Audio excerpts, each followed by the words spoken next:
Tidak usah bersedih hati, wahai kekasihku, melihat perubahan sikap orang yang engkau cintai. Barangkali dia sudah terlalu lelah bersandiwara, dan sekarang dia ingin kembali kepada pribadi yang asli.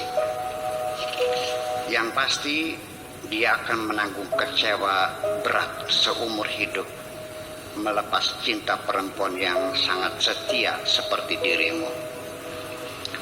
Mungkin berpulang juga pada kesalahanmu sendiri, wahai kekasihku, karena engkau terlalu banyak bercerita kepada orang lain tentang lelaki yang kau cintai.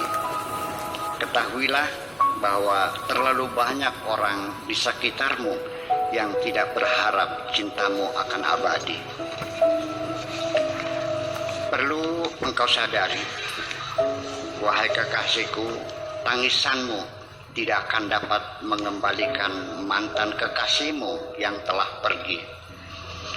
Tangisanmu hanya bermanfaat sekedar untuk menumpahkan penderitaan yang telah memadati hatimu hingga nafasmu tersengal-sengal. Terlalu banyak masalah dalam kehidupan ini, wahai kekasihku, yang mungkin sangat sulit bagimu untuk dapat memakluminya. Bukan karena disebabkan ketidakmampuanmu, melainkan karena engkau tidak pernah terbayang dalam pikiranmu bahwa hal itu bakal terjadi. Ketika nanti engkau ingin melangkah ke depan bersamaku, jangan berjalan di depanku karena aku bukan pengikut setiamu. Jangan berjalan di belakangku karena aku bukan pemimpinmu. Melainkan kita bergandeng tangan saja, karena aku yakin dalam kesetaraan kehidupan ini akan semakin indah. Mungkin engkau terlalu terkesima mendengarkan ucapan "aku mencintaimu" yang meluncur seperti layaknya air bah dari mulut mantan kekasihmu itu. Aku sangat menghemat kata untuk mengucapkan kalimat seperti itu. Lebih baik engkau lihat saja bagaimana mataku memandangi dirimu. Mungkin dia telah banyak memberi sesuatu kepadamu. Dia kecewa dan kau merasa berhutang budi.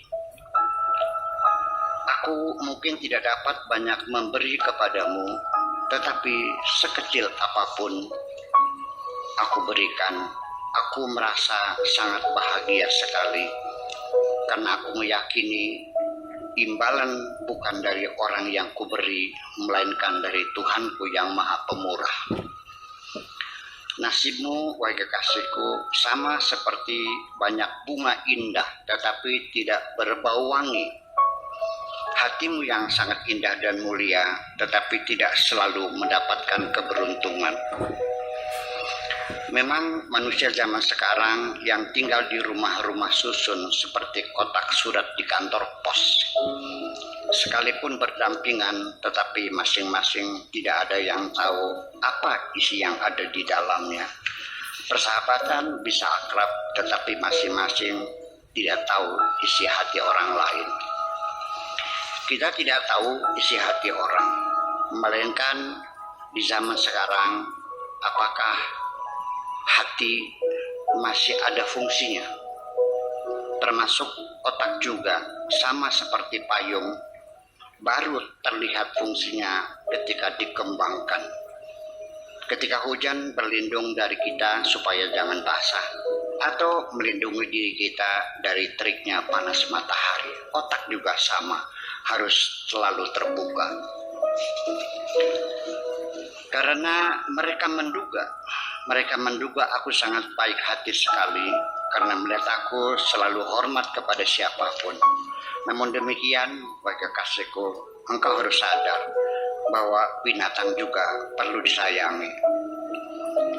Jangan merasa aneh, wahai kekasihku, ini adalah realita di tengah masyarakat yang harus engkau pahami, bahwa walau bagaimanapun engkau memilah dan memilih kata-kata yang sangat sopan dan sangat santun, nanti tetap saja akan terjadi salah paham akibat penafsiran yang keliru.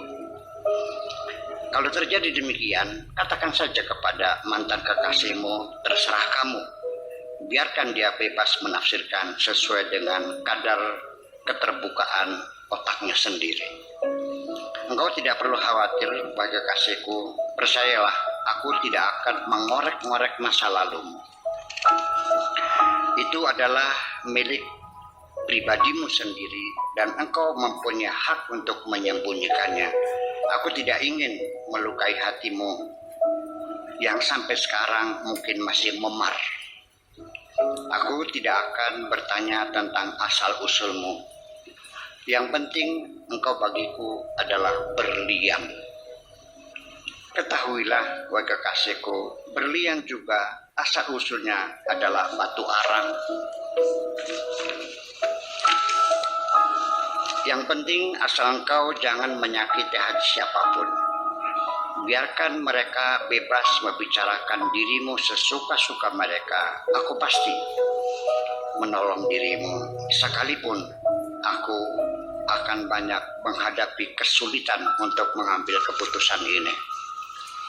Wahai kekasihku, lelaki yang dulu pernah engkau berikan segala cintamu, lalu sekarang dengan mendadak dia berubah dan meninggalkan dirimu.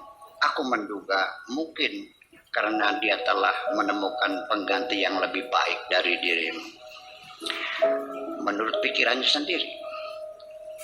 Benturan keras seperti itu yang kau alami memang telah meluluh lantakan semua harapan.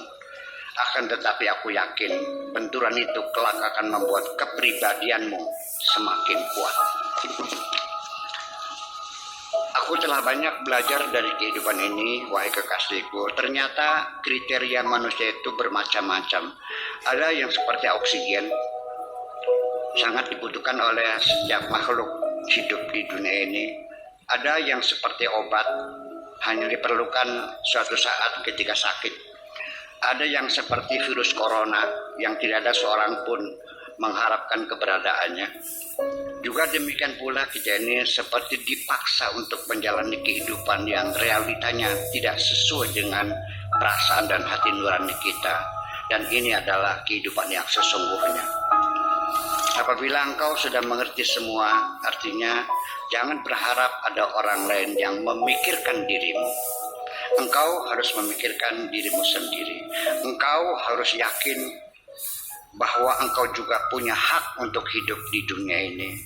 Isilah kehidupan ini dengan kemuliaan hati dan kebaikan budi.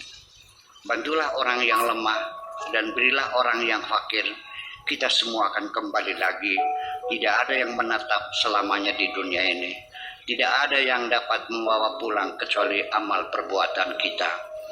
Terlalu banyak dalam kehidupan ini, wahai kekasihku.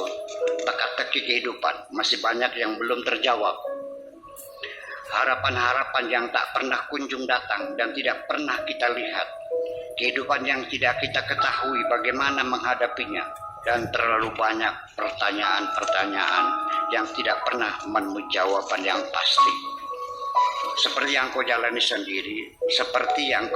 sendiri, seringkali engkau menangis di kamar sendirian. Tertawa terbahak-bahak di depan halayak ramai. Jiwamu sungguh, wahai kekasihku, terlalu berat memikul beban. Terlalu banyak, wahai kekasihku, orang-orang yang ada di sekitar kita ini selalu memakai kacamata hitam, sehingga hanya dapat melihat keburukan-keburukan orang lain, lalu mereka menganggap dirinya paling suci sendiri. Mereka yang seperti itu, abaikan saja. Segera engkau merapat kepadaku. Aku ingin menolongmu sebelum perutmu semakin membesar. Nanti mereka akan melakukan investigasi. Nanti keadaannya akan semakin gawat. Sebaiknya aku segera menikahi dirimu dalam minggu ini.